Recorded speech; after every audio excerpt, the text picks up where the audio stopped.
Hi, I'm Bob Tabor with LearnVisualStudio.net. We now have a map and a single image returned from Flickr. So we have the basic building blocks of our app in place. But our eventual aim is to show a list of images on a separate page, a results page, instead of just one. So in this lesson, we're going to do that. We're going to add a search results page and display all the images that are returned by our search. So our game plan in this lesson, we're going to first of all add AroundMe assets for the tile image and so on to start branding our app. Nice little way to dip our toe back into the next lesson after a long, hard lesson previously. Then we're going to add an application bar and a search button on that application bar that will help us to navigate from our main page to the search results page that we'll add. Then we're going to add a new search results page. .XAML, we're going to add a text block to the page just to make sure that we can navigate from the main page, pass along the latitude and longitude, and then retrieve them out and display them in a little text block on the search results page. That's a nice little way to step into and make sure that our navigation works correctly. And then we're going to clean up and refactor the code that we've written in class files and clean up the code that calls our new class file method so that it more closely resembles our original diagrams, our low-tech mock-up of the user interface. And then by the time we're finished with this lesson, we should have a new search results page that lists, I don't know, at least 20, 30, 40 results on the page. So that's what we're going to try and do. Another long lesson. Sorry, a lot of code. We're going to be moving things around. If you get lost, make sure you always refer to the text beneath this video. It may not line up perfectly, but there will be enough instruction there to help you get oriented the right direction and make sure you're kind of following along as much as you can. All right, so let's go ahead and move forward. The first thing we want to do, we're going to stop the previous execution. And I want to take the assets that I made available and that I've unzipped into the C9 Phone 8 project. You remember this folder. It had all the assets for the various projects we were working on. We want to grab the contents of the AroundMe_assets. I'm going to right click and copy. And then I'm going to go to Visual Studio, to the assets folder. I'll just select all these and select delete permanently. And then right click and select paste. And now we should have a new icon, the feature.search.png. We have a new app icon, so it's looks like the Sears Tower, and it has a little camera next to it, which is translucent. It will show through any the primary color chosen on the phone. In my case, it would be yellow. In the case of our app, I think red is the default. Let's see what we have inside here as well. We've got a flip cycle tile as well. So we've got some assets. Now let's open up our WM app manifest.xml file, and we want to change the display name. I think it's just fine the way that it is. We want to make sure that the app icon is seen correctly, and we want to make sure that template cycle is chosen as the tile template. All right, it's important because much later on in this series, what we're going to do is whenever the user selects multiple images that they want as their lock screen, we also want to make those images available on as images that we will cycle through. So if somebody pins our app to the start page, they'll see all of the selected images in a cycle. And so we start off with cycle 1 just being our application icon.png, and we'll add in the other cycle images programmatically once the user has chosen them from the results page. All right, so make sure template cycle, make sure the tile images are set for small. This should be the flip cycle tile small.png, and then cycle 1 can be the application icon.png. All right, so if you have all that, you make those changes, click save all, and then let's move on. The next thing we want to do is add the build localized application bar. So we want to add an app bar to our app. We've done this a number of times. I uncomment out both the call to this method and the method itself. I'm going to go to Edit, Advanced, Uncomment Selection. All right. And the next thing I'm going to need to do is make some modifications here. For example, we're going to change this URI to point to our assets folder. We have that new feature.search.png, so let's add that.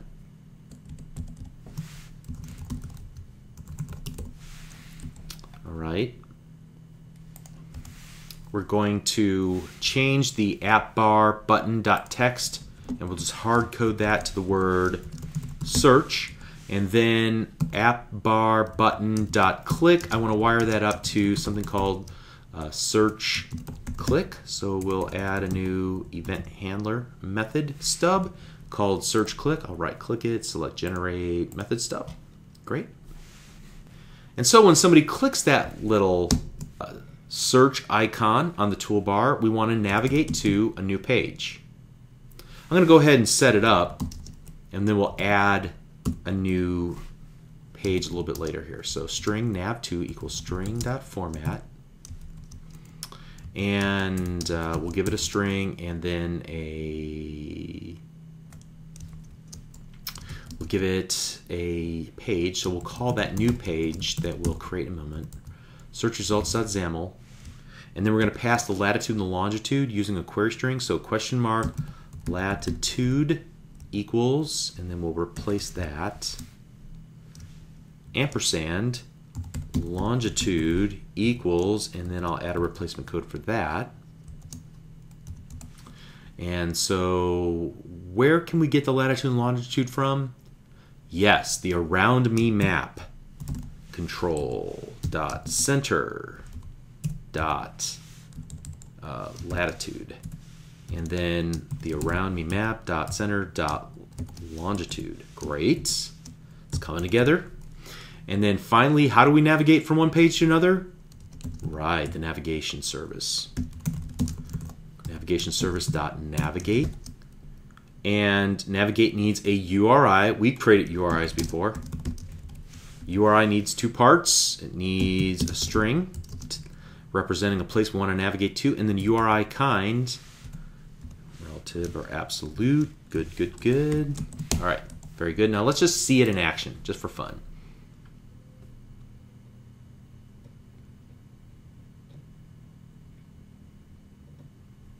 All right, so we have our search button. Very cool. And if you take a look, hey, we got our AroundMe logo and the red comes shining through. Very, very cool. All right, let's stop that.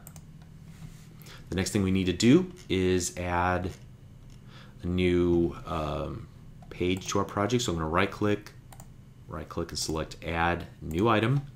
We want to add, make sure you're in the Visual C# templates, a Windows Phone portrait page, and we're going to call this search results.xaml. And just to make sure that we are navigating and passing data, I'm going to add a text block that I will remove later. But this is just a little mini test for me to gain a little confidence that I'm doing it right. So I add a little text block, and then let's see, in the search results.xaml.cs, I want to add an event handler. So we're going to go loaded. We're going to go loaded plus equals, and search results loaded. That's fine. And then here I'm going to set location text block dot text equals string dot format, and I just want to do something like this just to make sure we got it right. And one, and now we got a little dilemma. How are we going to get the values out of the navigation service? All right, so we're going to have to come back to that. I think what I'm going to do is create two private member variables, obviously called latitude and longitude. So that's the way I want to do it. But how am I going to get those values populated? Let me start by declaring them here. Private double latitude, and then private double longitude. All right, now how am I going to populate those? Well, I just happen to know that what we need to do is work with the onNavigated_to event for the phone application page. Now, unfortunately, it hasn't created it for us as a little template, but once the page has been navigated to, that means the navigation service has been engaged and we can grab out any query string parameters. Then that onNavigated_to will happen before the page has completed loading. So that's the perfect time to grab out the query string values, latitude, longitude, set them to our private memory variables, and then we can rely on this actually having the right values. So here's the only tricky part. I'm going to have to look at either some templated code or perhaps look at another a code example to create the method stub for the onNavigated_to event. So I happen to know it's protected override void onNavigated_to, and after I get so far, you can see that I can just hit tab on my keyboard and it will create the remainder of that event handler, plus it will call the base implementation on the phone application page, which is exactly what I want. And then after we've called the base onNavigated_to, we can write our own code here and expect it all to work just fine. So latitude equals, and I know we're going to grab the navigation context dot, it has a query string, and I can then index into the query string using square brackets and then give it the value I want. So I know that's latitude, right? So that should return back the latitude. But wait a second, latitude is double, but I'm trying to grab out the query string, which is string, so I'm going to have to convert this. Fortunately, I'm going to use the convert system.convert class to convert to double, and I give it a string, and then everybody should be happy. Yes, okay, everybody's happy. Like, everybody better be happy. Convert to double, let's just start there, and then we'll go navigation context, query string, and we need longitude. Awesome. All right, I think we got this working now. So let's go ahead and run it.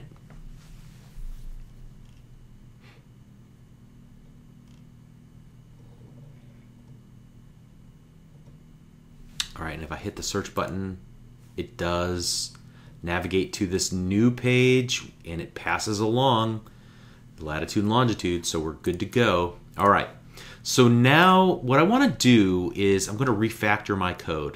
The term refactor I'm using here very loosely in this context. It means I'm going to reorganize my code without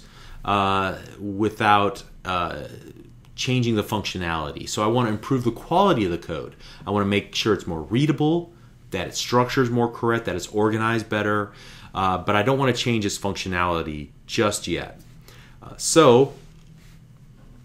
You know, I have some problems with my code base that I'm not really happy about.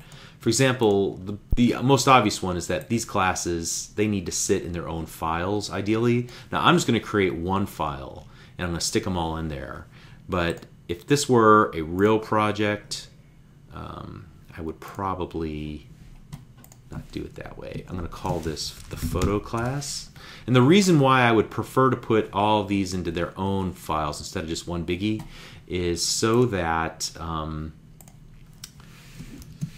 can find them easily. I can find the classes easily using Solution Explorer instead of having to hunt and peck around for them. All right, so there we go. We've moved those guys into their own file. That's great. And so now this file only contains the definition for the main page.xaml.cs. Perfect. Okay, so that's the first improvement I want to make. And the next thing I want to do is I'm going to add another class, and I want to use that class to wrap the call to the Flickr API web service. So I'm going to call this this new class Flickr image, and it's going to have really two purposes. and I'll get to that in just a minute. All right, and the first purpose of this class, let me just make this a public class, is that it's going to represent one Flickr image. Now, we already talked about the URLs, that there are different sizes for images. Like we were pulling back a _n size, which I believe is the smaller of the two, and then there's a larger size. I'm not exactly sure. I'll figure it out here in a second. But I want one instance of this class to represent one image, but it could be at different sizes. So I'm going to create two URIs, one for the smaller version of the image, the 320 by something or other image.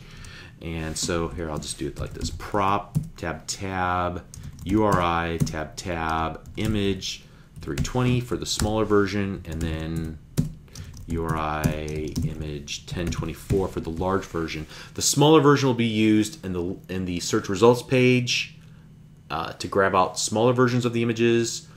The 1024 will be for larger images that we'll use for the lock screen once you've made your selections. Okay, so Flickr image represents an image, but it could be different sizes of those images, or the URIs that point to different sizes of those images.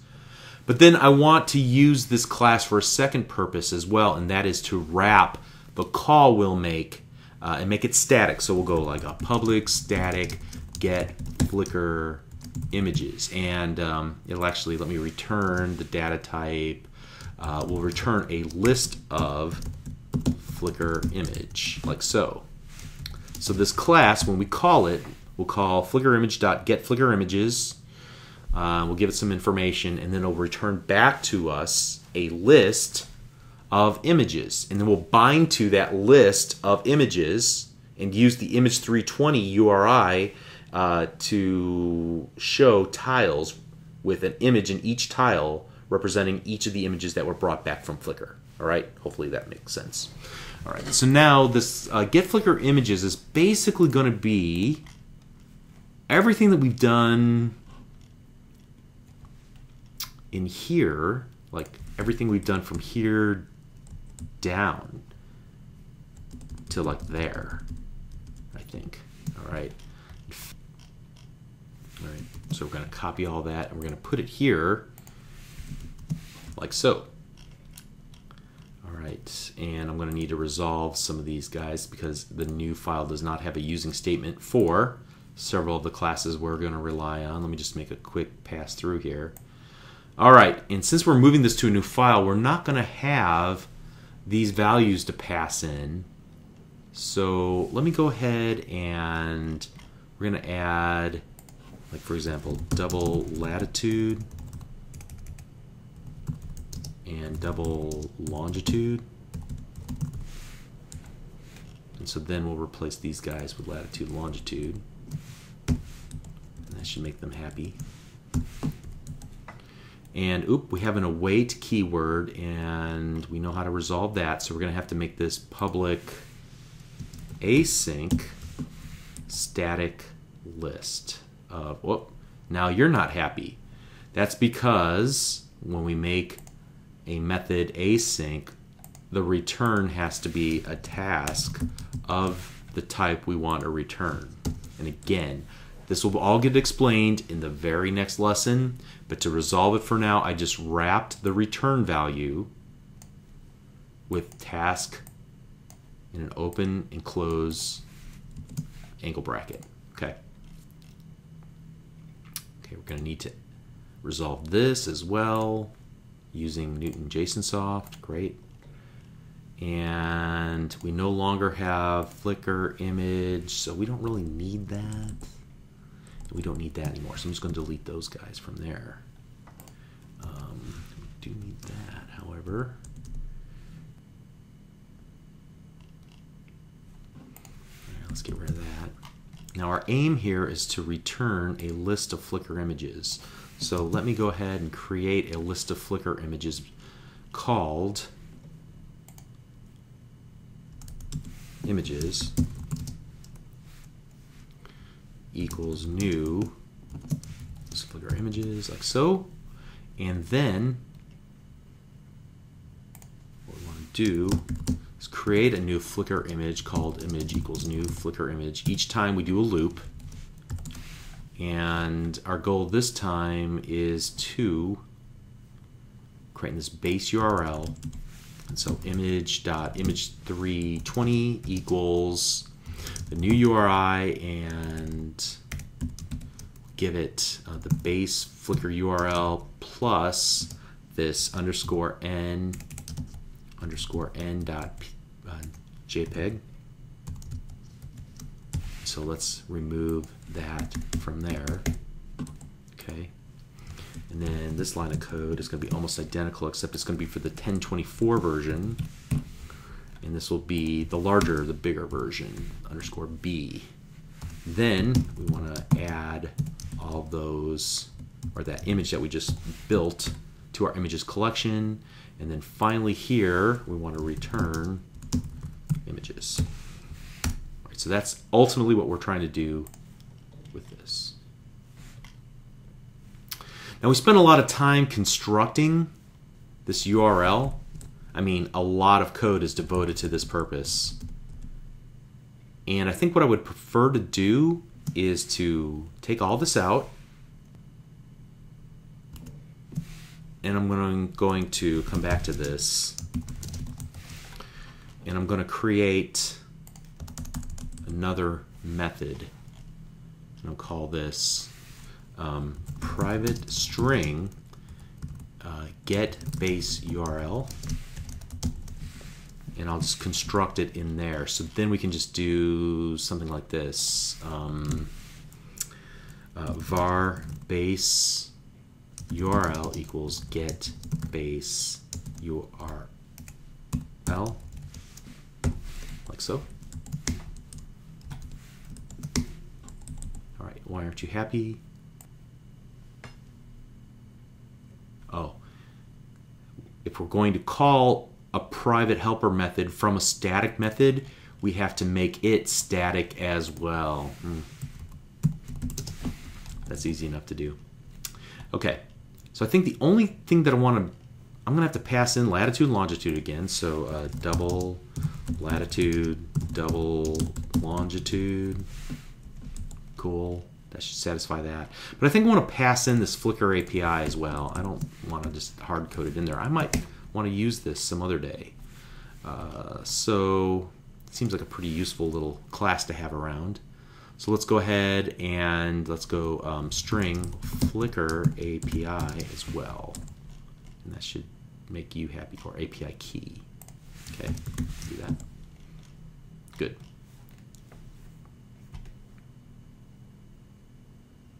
And then we got to return something here. So let's return base URL.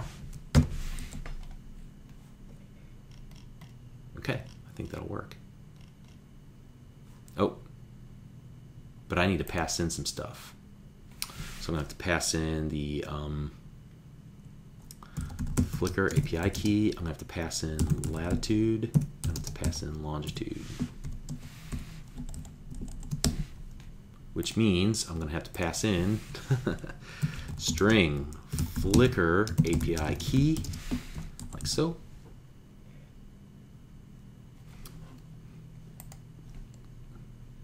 And just for readability's sake, I'm going to move these on different lines. And I'm also going to give it a default value of not a number, so that if you don't supply it, we might still be able to do a search, but we'll supply not a number, and we'll see what that gives us.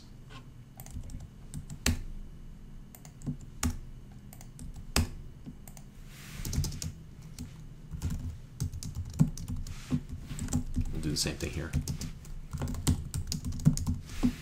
Okay, a lot of typing of code here, but I think I have something that should work. And now what we'll want to do is we're going to revisit our search results .xaml, and we're going to want to call that Flickr image or that get Flickr images method from here. Before I do that, let me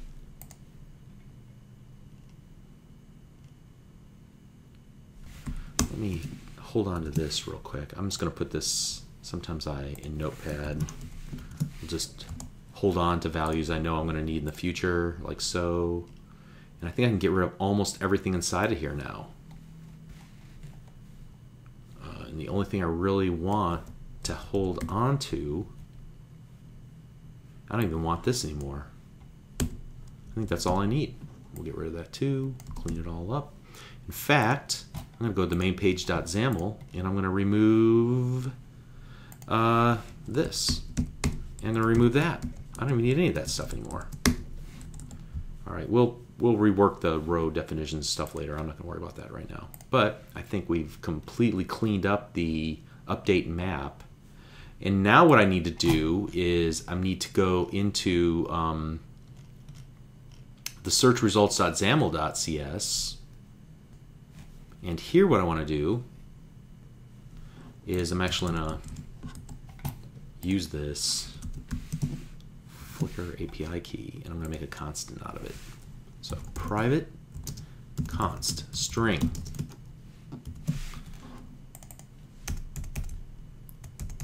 Pull all that back. Flickr API key, great. And then this is no longer useful. Whenever we load the page, we want to kick off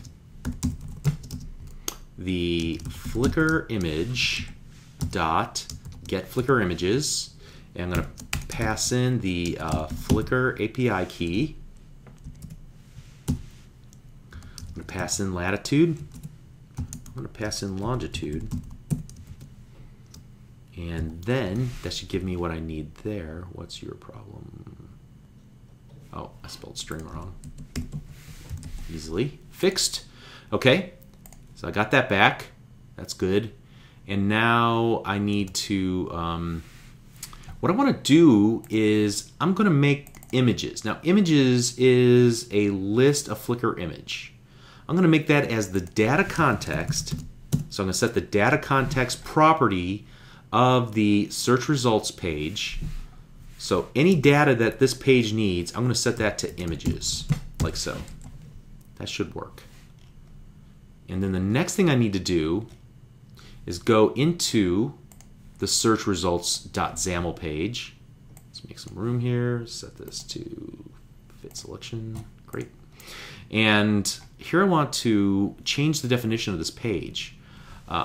We've already used a long list selector previously. I think that's what I want to use. I like the tiles that we worked with previously. Everything about that is good, so let's reuse that. So the content panel, I'll get rid of this text block. It's no longer useful. Let's go phone, long list selector. We'll set its layout mode equal to grid. This should all be familiar. Layout grid cell size equal to, we've got to give it two sizes, so 105, 105. And then I'm going to set the item source equal to the data context for this page. And since it's already set as data context for the page, I don't have to give it anything else. I can just give it this keyword binding, and it will find what it needs. Okay, but what I do need to do is phone long list selector dot item template. Whoops, not item source. Item template. There we go. I need to give it a data template. So how are we going to render each of these images, each of these Flickr image objects that come back? Let's go data template. And then let's set the image, setting the source equal to, we want to set the binding equal to a property like image 320. So the 320 property. And then, again, that stretch, I'm going to just say, hey, fill her up. Do the best you can. Don't stretch it, whatever you do. Okay. And while I'm here, I'm also going to go ahead and, while I'm thinking about it, before I forget, I'm going to change this to AroundMe, and then I'll give some instructions, and we'll we'll act on these instructions later. Pick for background. All right. All right, so if I did everything right, and that's a big if, I'm going to go ahead and run the app, and it should work. I mean, not just work a little bit, it should really work. Okay, I'm going to click the search button, crossing my fingers, nothing's happening.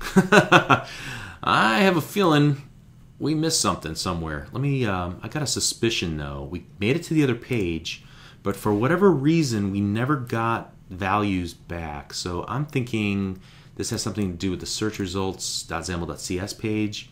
When we call Flickr images, do we not get information back from that?